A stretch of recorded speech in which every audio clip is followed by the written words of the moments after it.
Hi viewers, చూసారా ఇవాళ నేను షుగర్ మీరు ఏది వాడుకోవచ్చు ఇంట్లో అని చెప్పి నేను మీకు చూపిస్తున్నాను. ఇప్పుడే నేను మిక్సీ పట్టాను అనమాట. చూసారా సాఫ్ట్గా పౌడర్ అయిపోయింది. అయితే ఇది ఈ కలకండలు అంటారు కదండి, చూసారా మిస్ట్రీ కాదు, పెద్దగా ఉంటుంది అది తీసుకొని మనము ఇట్లా మిక్సర్లో వేసుకొని గ్రైండ్ చేసుకోవచ్చు. హెవీ డ్యూటీ మిక్సీ ఉండాలి, లేకపోతే కష్టం అవుతుంది. ఇట్లా మీరు దీన్ని పౌడర్ కొట్టుకొని షుగర్కి బదులుగా యూజ్ చేసుకున్నారంటే మీకు చాలా మంచిది, కళ్ళకు మంచిదిను ఆరోగ్యానికి కూడా చాలా మంచిది. షుగర్ పేషెంట్స్కి నేను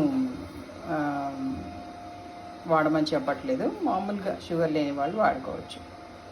ఇది మనం ఇట్లా ఒక కంటైనర్లో పెట్టేసుకుంటే మీకు మంచిగా వాడుకోవచ్చు. నేను ఆల్రెడీ వాడేసింది కొద్దిగా ఉందని మళ్ళీ మిక్సీ పట్టుకున్నాను అనమాట. మిక్సీ కాదు, ఇట్లాంటి ఒక పెద్దగా ఉంటుంది కదా, అది మీకు ఆయుర్వేదిక్ షాప్లో ఈజీగా దొరుకుతుంది.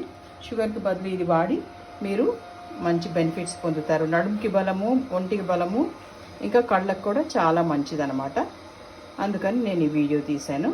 మంచి ఒక హెవీ డ్యూటీ మిక్సీ ఉంటుంది కదా, దాంట్లో మీరు ఇది చేసుకోవచ్చు, పౌడర్ చేసుకోవచ్చు. ఈజీగా పౌడర్ అయితే 6 టర్న్స్కే పౌడర్ అయిపోద్ది అనమాట. మీరు ఇట్లా చేసి బెనిఫిట్ పొందుతారని చెప్పి నేను మీకు ఈ వీడియో వేస్తున్నాను. ఆయుర్వేదిక్ మెడిసిన్స్లో యూజ్ చేస్తారండి మన ఈ కలకండ పౌడరు. మీరు షుగర్కి బదులుగా ఇది కొంచెం ఎక్కువ, 60 రూపీస్ హాఫ్ కేజీ అనమాట. చాలా మంచిది. కానీ ఓకే, మీరు ఈ బెనిఫిట్ పొందుతారని వీడియో తీశాను. Kindly like, share and subscribe my channel Kavita Balaji here.